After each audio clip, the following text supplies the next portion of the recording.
Okay, everyone. It is a great pleasure to have you all here and to be talking about my community, which I love very much and which has been an inspiration to me. And it's becoming an inspiration to the communities around us. And we hope that those of us here will gain a lot of good information and inspiration to carry on back to your communities. And please feel free to always contact me if you have any questions. One thing I want to say is, first of all, I'm definitely not the only reason why we have a creation care committee, a creation care ministry. Two people who are on today, Debbie Sweetlick and Linda Bellotti, and our Reverend Susan Hartzell, who is not with us, are the powerhouses behind this ministry. So let's go ahead and get started. Next slide. I came to St. Peter's in the Woods in the fall of, actually September 8th, 2019 was my first day, first service at St. Peter's in the Woods. And I quickly became a member of the Creation Care Ministry. And then later on, the Meditation Trail Steward, which I'm helping with now. And I've been on the vestry for 4 years. And prior to that, since 2011, I've been a certified Virginia Master Naturalist. That's my email if you want to get in touch with me. Go ahead, next slide.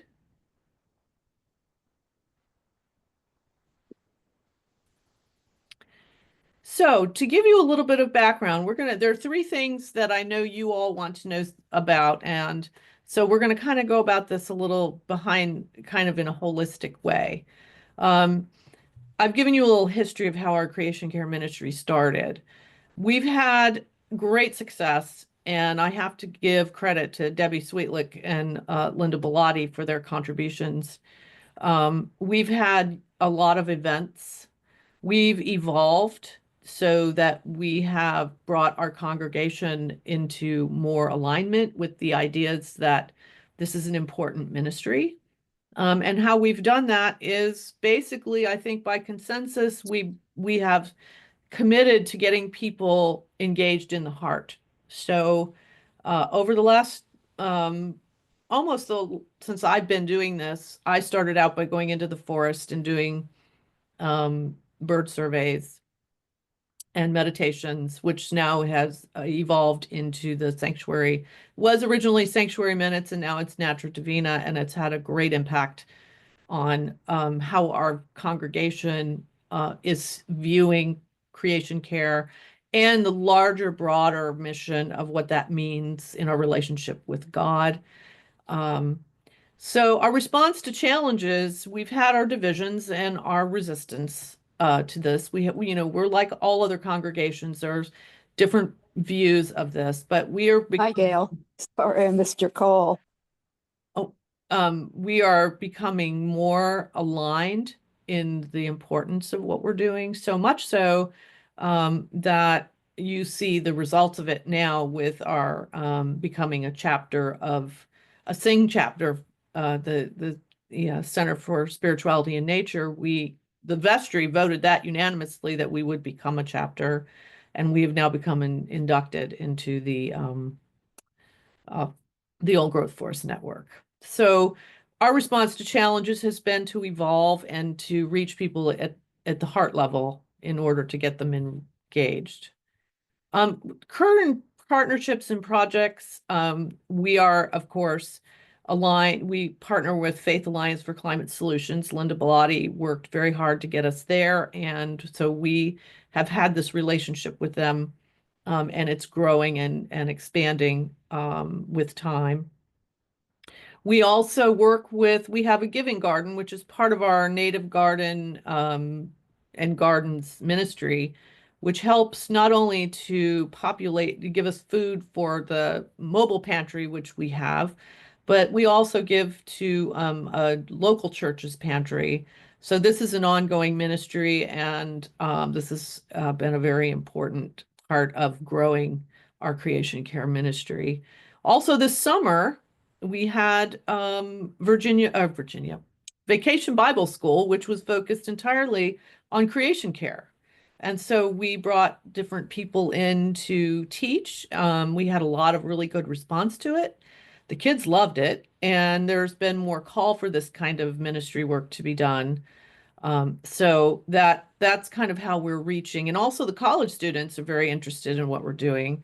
So these are the kind of partnerships where we're reaching out to youth and to, the generationally bringing people together to teach. And then just for Halloween this year, our Reverend Susan came up with the idea of doing trail or treat. So people got dressed up in costumes and situated themselves in different parts of the forest. And so the kids and the adults walked together to each place, and it was delightful because everybody got to experience the forest and get candy at the same time. So we've really expanded out what it means, or what our forest means, and what creation care is. It's very broad and engaging, and we're getting everybody deeply involved in what that means. In fact, our renovation, we kept the two beautiful windows that look out on the forest, and then we built a prayer room to the side, which is all glass. And when you look out, you're looking into the forest. So it's a meeting and a prayer room. So we've even developed our internal environment to reflect the natural world. Um, Now, the cross-pollination of our ministries, as I was mentioning before, we have the Giving Garden, which helps to provide food for both our mobile pantry, which we do once a month, and the food also goes to one of the Methodist churches in Burke that has a pantry. And I think that we have also donated food to George Mason University's food pantry for the students who are food insecure. So that's been a really big initiative. We have we have two native gardens, a memorial garden, which has native plants in it. And that program is expanding out. We're doing more landscaping work with native plants as a way of furthering the ministry and teaching people in the community as well as within our church about the importance of these things. Next slide. This was one of the highlights of the year, especially for me. This was the post-induction ceremony walk. This is our state senator, Dan Hellman, Linda Bellotti, Reverend Susan, Bill Robinson, and then a lot of our attendees back there who walked through the forest with us afterwards. And it was really a delightful experience because many of our parishioners who came had never been in the forest before. So it was wonderful. They got to actually get an experience of what it is that we are celebrating, right? The whole reason why we did this. And it was really wonderful to see people realize how important the work we're doing is. One of the things about community engagement here is we brought in our state senator and delegate because they actually, I heard later that a couple of them went to rallies, in meetings and everything, and talked about us as an example of what environmental responsibility is, right? So this has been part of our engagement with the community, and we're getting more and more ideas for getting children involved in this. One of my favorite moments of engaging our youth was about 2 years ago. I was asked to fill in a youth group night with our then associate rector, Reverend Guimon, and we decided to do something creation care. So we took the kids out to show them what a snag was. And if you don't know what a snag is, it's a natural phenomenon, branches and, all kinds of debris that just naturally accumulate in the forest come together.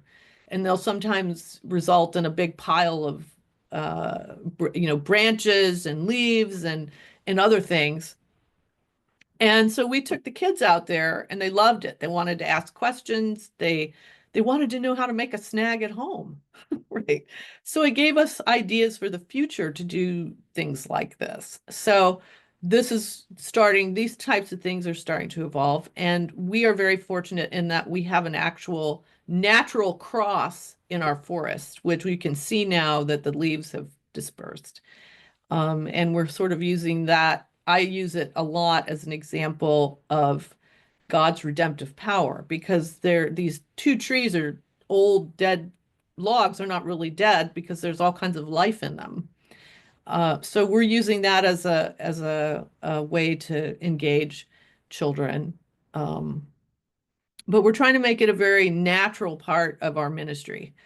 Not a separate ministry, but something that engages children in service and understanding how what we do in creation care also plays into um, a larger view of justice, of how important it is to care for the earth and why it's important. And children and the college students really, really think that's important and have expressed a great importance for what we're doing. And two of our college students who are active with us right now came here partly because of our creation care focus.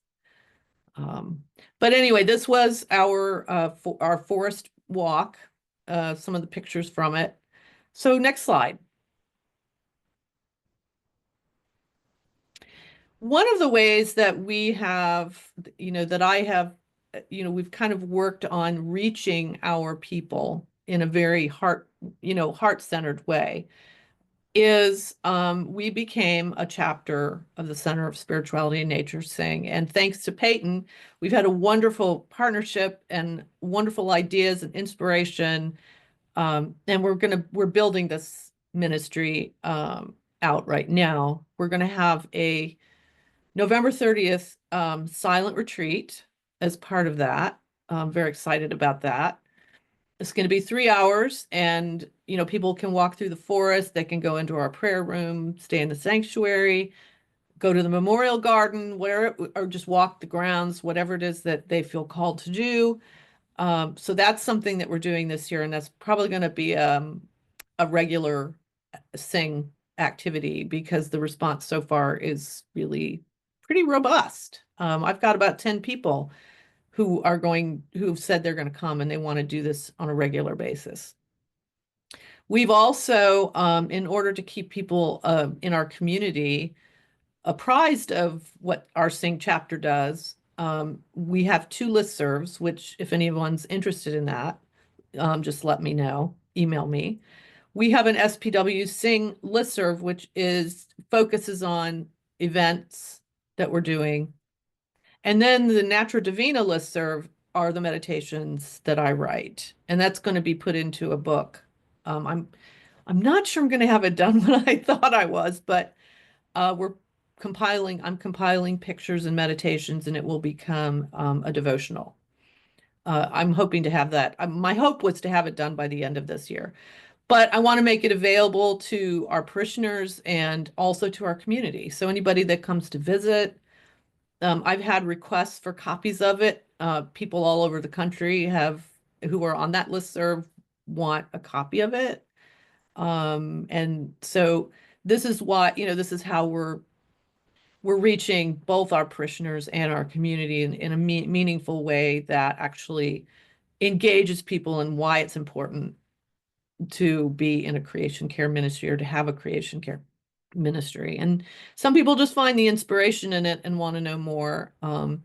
We have a unique property here.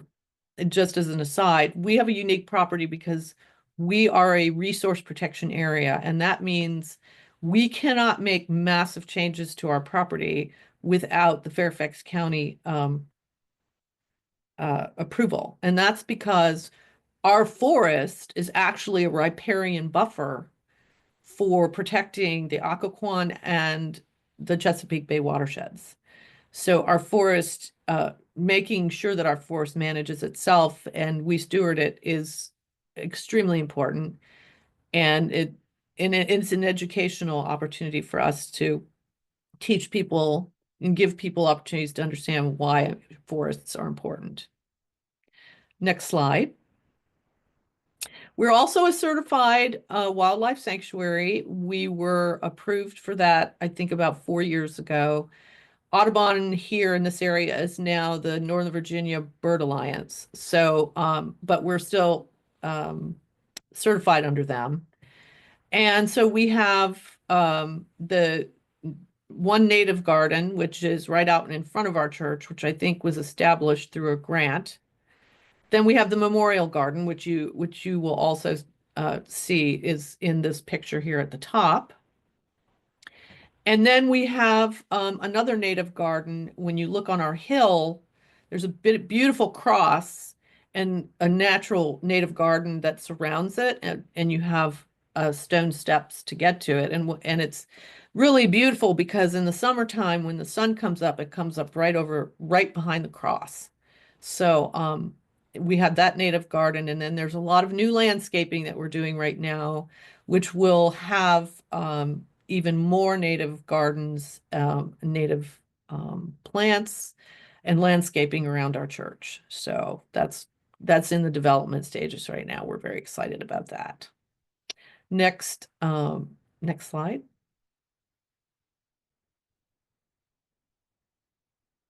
Another thing that we really love is Susan Switek has been our Bluebird box monitor and manager now for years. And every breeding season, she does the counts and monitors the Bluebird, the nest box activity. Then we have the meditation trail stewardship, which I am, involved in. We pretty much just watch to make sure that, the trail is clear enough for people to walk on it so it's not, dangerous, but we really pretty much don't touch the leaves. We just let the forest manage itself. So I go through there pretty regularly, and just make sure that, any areas that might not be safe for walkers is cleared. But generally, we don't get rid of our leaves. We just leave them there, and they create every year this beautiful kind of habitat for our birds in the wintertime, and the insects. And so we have a very rich wildlife in the summertime because of leaving everything where it is. And we actually get wood thrush every year, which is very exciting, and that's an endangered bird, so that's an exciting thing. And then, of course, the Giving Garden, which Chris Camillo, who directs that ministry, has done an extraordinary job in growing it and managing how it's watered and the growing seasons. And I think, what was it? They just managed to harvest, 100 pounds of, I think, 100 pounds of produce. So that's really exciting, and they're, aspiring to increase that. And that's right behind the church at the top of the hill. But you're looking in on the forest. So it's a beautiful location, and it's amazing what they've done. And so we continue with that ministry. You can go to the next slide.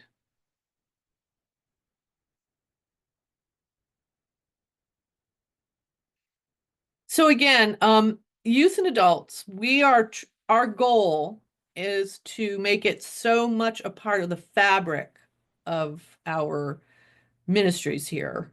Not something that's separate, but something that's integral to teaching children, giving children that sense of awe and wonder and value, and that sense that it's possible, that we can work for the earth, and that we can heal things, that there is God in all of these things. And children love it. They're very responsive.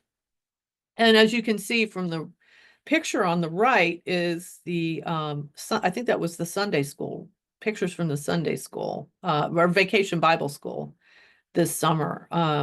They did a lot of wonderful activities.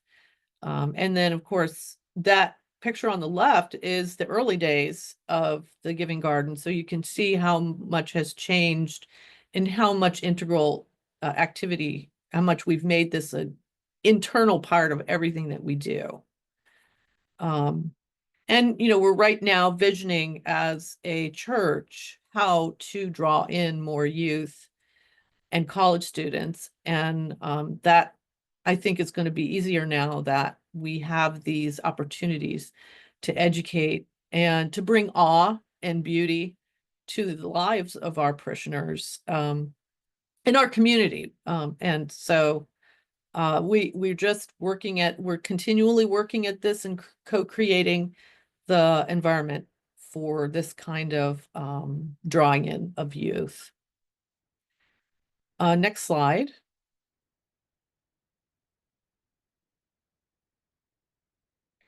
Now, the sanctuary forest is not just a concept, but it is a ministry.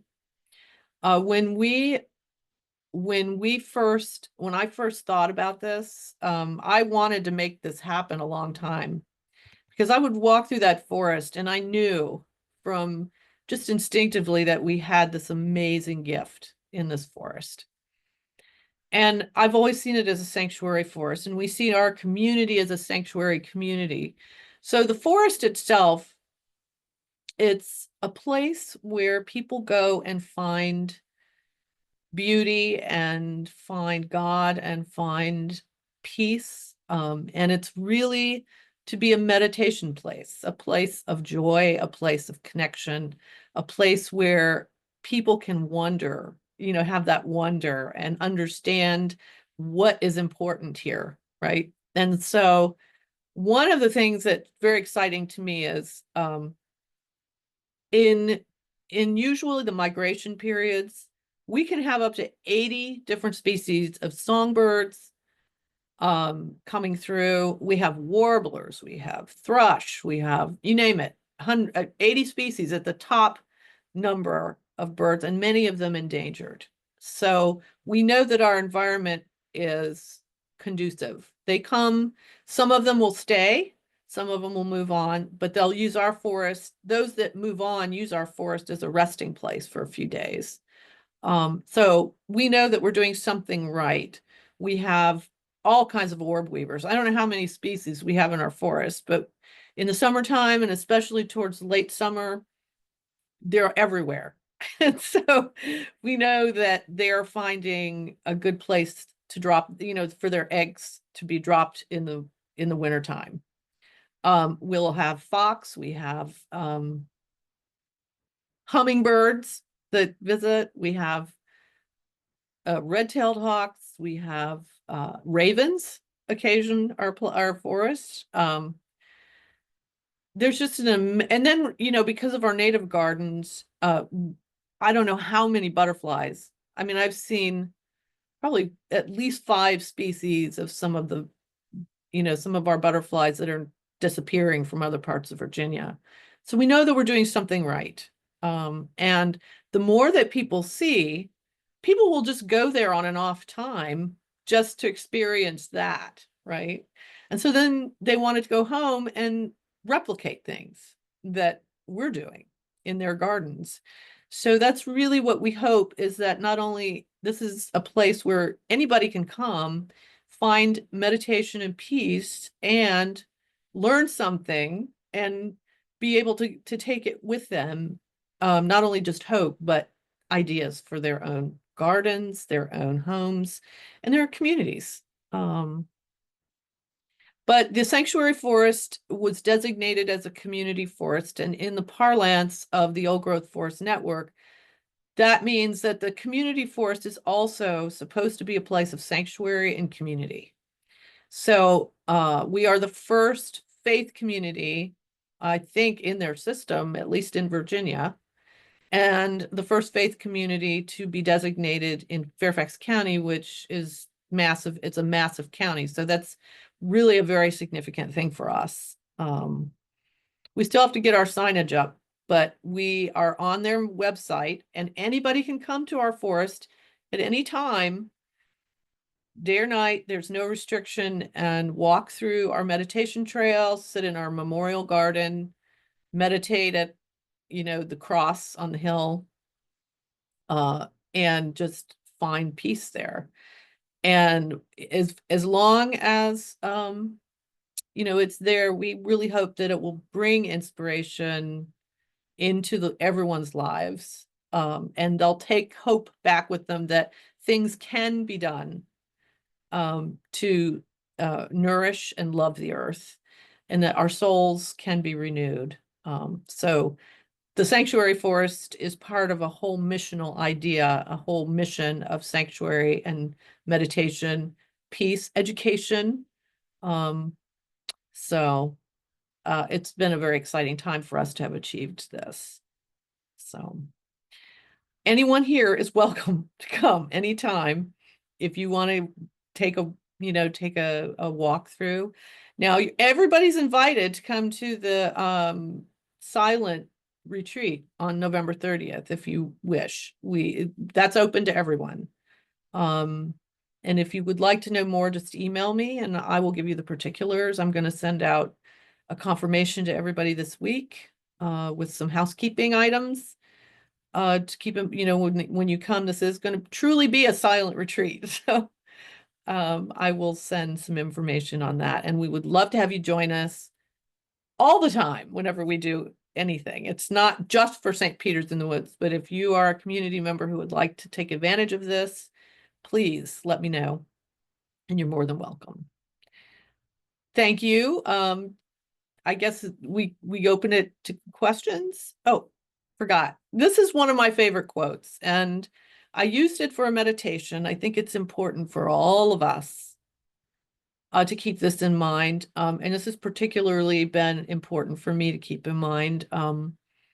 We really need to stay grounded, and being on the earth is something that I don't think all of it, including myself, I think sometimes it's really hard to imagine because we're so disconnected in our busy lives.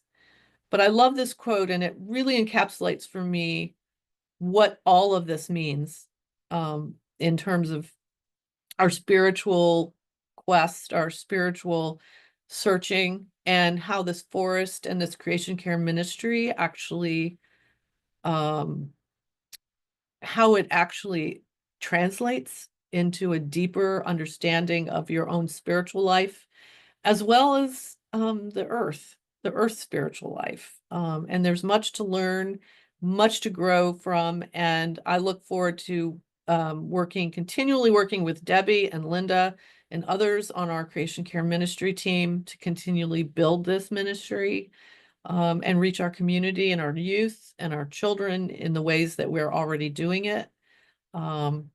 And it's an honor to work with them.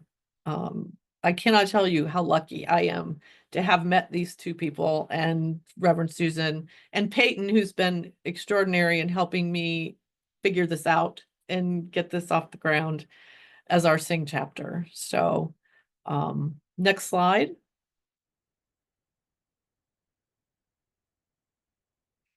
If you have any questions, I would be very happy. You can email me, or I also invite you to get in touch with Fax. They're a wonderful organization, and I'm looking forward to the partnership that we have with them to build our programs out more, do more advocacy, and participate with them as we, as we work within our governmental structures, and to be able to speak for our forests and our waterways. They're doing amazing work. So I encourage you to get in touch with them if you would like to get more involved. And Andriana, you are just amazing. Thank you so much for being part of and coming to the induction ceremony and being part of our lives, and for your friendship. So I guess this is Q&A time. Does anybody have any questions? I have a question. That was so awesome. Thank you so much. And sorry I was late. Maybe you even mentioned this, but I heard a rumor, maybe from Adriana, that you had some idea about maybe trying to organize the churches or the faith communities along Ox Road. Is that something that you? Well, no, I hadn't, thinking I about? hadn't, well, we were talking about, and I had a conversation with a couple other people that we would love to do something like that, have our churches come together, to be supports for one another, and to share programs together. I think that would be wonderful, and I think it would strengthen our positions when we're advocating for things. But it would also be just great for fellowship and celebration of our lands and the things that we are all doing, because so many churches are all different. They're all doing very important work in this area. But I think it would be a wonderful idea to do that. And if that's something you want to talk about, yeah, for sure. Yeah, I was Absolutely. thinking about the pollinator pathways program. That's like, that would be the perfect setup to make a pollinator pathway out of Ox Road. That would be And grein, wouldn't it? it'd be like the anchor stores in a mall, the Yeah. faith communities, and then hopefully people in between would join in as well. Yeah. No, I think it's a great idea. I love it. Margaret, is there a pollinator pathway program that Plant Nova Natives has? No, Initiated. no, but Okay. the pollinator pathway, national thing is pretty great program from what I Oh, can the see. national program, Yeah, yeah. they got a pretty great website and like a map for that. So I was thinking that might be an easy way to, That would something be a easy to fantastic organize idea. I would around. love to see us do Yeah. something like that, because I Yep, mean, that would be exciting to do. That It would be would. exciting. And I think direct invitation from neighboring faith communities is going to work a lot better than Plant Nova Natives randomly trying to approach random communities around the county. Yeah, I agree. And I think we'll get back to you at some point about that. Maybe you can give us Yeah. some more tips and we can have some conversations. That would be Yes. great. Thank Ma- you. You know, Mary Wharton is part of our, I do. I know. I Ministry, met yeah. with her. She and Steve helped me make the video that's like our yes, main video for Plant yes, Nova they Natives. did. Yeah, Yeah, Mary and Steve have been the ones that have been instrumental in the main native garden that is out front. They've just done an amazing job of maintaining that, and it's thriving. It's just magnificent. Okay. But I also want to invite people to consider a sing chapter.